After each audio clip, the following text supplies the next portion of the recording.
കരുവന്നൂർ സഹകരണ ബാങ്ക് തട്ടിപ്പ് കേസിൽ സിപിഎമ്മിന് പങ്കുണ്ടെന്ന് ഇഡിയുടെ കണ്ടെത്തൽ. ബാങ്ക് തട്ടിപ്പ് കേസിൽ നിർണായക നീക്കവുമായി എൻഫോഴ്സ്മെന്റ് ഡയറക്ടറേറ്റ്.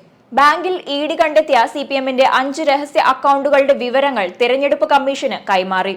ഒപ്പം ധനകാര്യ മന്ത്രാലയത്തിനും RBIക്കും വിവരങ്ങൾ കൈമാറി. സഹകരണ നിയമങ്ങൾ ലംഘിച്ചും ബാങ്ക് ബൈലോ അട്ടിമറിച്ചുമാണ് അക്കൗണ്ടുകൾ തുടങ്ങിയതെന്നാണ് ഇഡി ആരോപണം.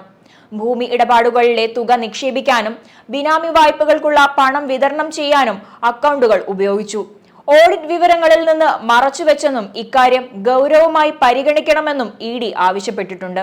കരുവന്നൂർ ബാങ്ക് തട്ടിപ്പ് കേസിൽ സിപിഎമ്മിന് പങ്കുണ്ടെന്ന് എൻഫോഴ്സ്മെന്റ് ഡയറക്ടറേറ്റ് കണ്ടെത്തി. ബാങ്കിൽ സിപിഎമ്മിന് 5 അക്കൗണ്ടുകളുണ്ടെന്ന് കണ്ടെത്തി. തൃശൂരിലെ ഏരിയ കമ്മിറ്റികൾക്ക് വിവിധ ബാങ്കുകളിൽ ഉള്ളത് 25 അക്കൗണ്ടുകളാണ്. എന്നാൽ സിപിഎം സമർപ്പിച്ച കണക്കുകളിൽ ഇത് പരാമർശിച്ചിട്ടില്ല എന്നും ഇഡി വ്യക്തമാക്കി.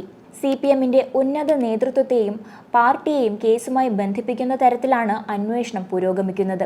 മദ്യനയ കേസിന് സമാനമായ രീതിയാണ് കരുവന്നൂർ ബാങ്ക് തട്ടിപ്പ് കേസിലും ഉള്ളത്. ഇപ്പോൾ മാതൃകാ പെരുമാറ്റച്ചട്ടം നിലനിൽക്കുന്നതിന്റെ പശ്ചാത്തലത്തിൽ തുടർന്നുള്ള അന്വേഷണങ്ങൾക്കും തുടർ നടപടികൾക്കുമായി കേന്ദ്ര തിരഞ്ഞെടുപ്പ് കമ്മീഷനും റിസർവ് ബാങ്കിനും കേസുമായി ബന്ധപ്പെട്ട വിശദാംശങ്ങൾ നൽകിയിട്ടുണ്ടെന്നാണ് അറിയാൻ സാധിക്കുന്നത്.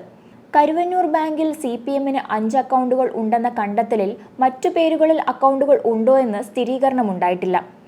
എന്നാൽ പാർട്ടിയുടെ നേതൃത്വത്തിന് കേസിൽ പങ്കുണ്ടെന്നും പാർട്ടി നേതൃത്വം തന്നെ അഴിമതിയുടെ ഭാഗമാണ് എന്ന തരത്തിലേക്കാണ് കണ്ടെത്തൽ. കരുവന്നൂർ ബാങ്ക് തട്ടിപ്പുമായി ബന്ധപ്പെട്ട് നേരത്തെ തന്നെ പ്രധാനമന്ത്രി നരേന്ദ്രമോദി പരസ്യമായി കർശന സമീപനം സ്വീകരിച്ചിട്ടുള്ളതാണ്. കരുവന്നൂർ ബാങ്ക് തട്ടിപ്പ് കേസിൽ സിപിഎം ഉന്നത നേതൃത്വത്തിന് ബന്ധമുണ്ടെന്ന് പ്രധാനമന്ത്രി തന്നെ പറഞ്ഞിരുന്നതാണ്. അഴിമതി നടത്തിയ ആരെയും വെറുതെ വിടില്ല എന്നും അദ്ദേഹം വ്യക്തമാക്കിയിരുന്നു. അതേസമയം തിരഞ്ഞെടുപ്പ് കമ്മീഷൻ ഒരു മാർഗരേഖ ഇറക്കുമെന്ന് വ്യക്തമാക്കിയിരുന്നു. വരും ദിവസങ്ങളിൽ ഉന്നത നേതാക്കളെ ഉൾപ്പെടെ കേസുമായി ബന്ധപ്പെട്ട് ചോദ്യം ചെയ്യും. കൂടാതെ കേസിൽ അറസ്റ്റിലേക്കുൾപ്പെടെ കടക്കാനുള്ള സാധ്യതകളുമുണ്ട്. കരുവന്നൂർ ബാങ്കിന്റെ കാര്യത്തിൽ മാത്രമല്ല, കേരളത്തിലെ വിവിധ സഹകരണ ബാങ്കുകളുമായി ബന്ധപ്പെട്ടും സഹകരണ മേഖലയുമായി ബന്ധപ്പെട്ടും കേന്ദ്ര സർക്കാരും വിവിധ അന്വേഷണ ഏജൻസികളും വിവരങ്ങൾ ശേഖരിച്ചു വരുന്നുണ്ട്. മറ്റു സഹകരണ ബാങ്കുകളുമായി ബന്ധപ്പെട്ട അന്വേഷണങ്ങളും വരും ദിവസങ്ങളിൽ ഉണ്ടാകും. News desk M5 news.